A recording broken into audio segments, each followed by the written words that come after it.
روزے کے بارے میں محبوب کریم صلی اللہ علیہ وسلم نے کیا فرمایا؟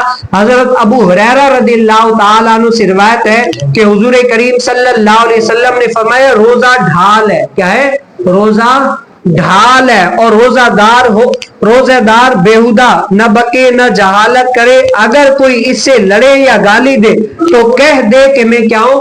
روزے سے ہوں. کیا ہے؟ کہہ دے کہ میں روزے سے ہوں. 2 مرتبہ قسم ہے کہ اس ذات کی قسم جس کے قبضے قدرت میں مجھ محمد کی جان ہے، روزے دار کے منہ کی بو اللہ تعالیٰ کے نزدیک مشک و عنبر سے بھی زیادہ عمدہ، اور روزے دار اپنا کھانا پینا خواہش نفسی میری وجہ سے چھوڑتا ہے. روزہ میرے لیے ہے اور اس کی جزا بھی کون دوں گا؟ میں دوں گا، اور نیکی 10 گنا تک ہے.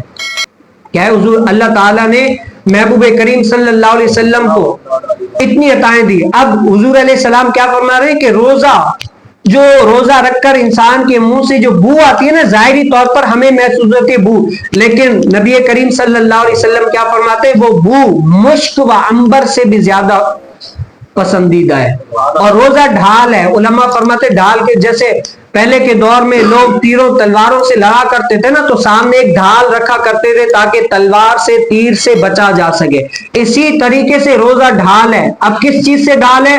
علماء فرماتے ہیں کہ روزہ جو ہے نا گناہوں سے ڈھال ہے، آگ سے ڈھال ہے، جہنم سے ڈھال ہے. اب آپ اگر روزہ رکھیں گے نا تو آپ کے اندر کیا ہے؟ ایسی کیفیت پیدا ہوگی کہ اللہ تعالیٰ کی عبادت ریاضت بندگی کی طرف آئیں گے. تو اللہ تعالیٰ مجھے بھی اپنی راہ میں ایسے کام کرنے کی توفیق نصیب فرمائے جس سے اللہ اس کا رسول راضی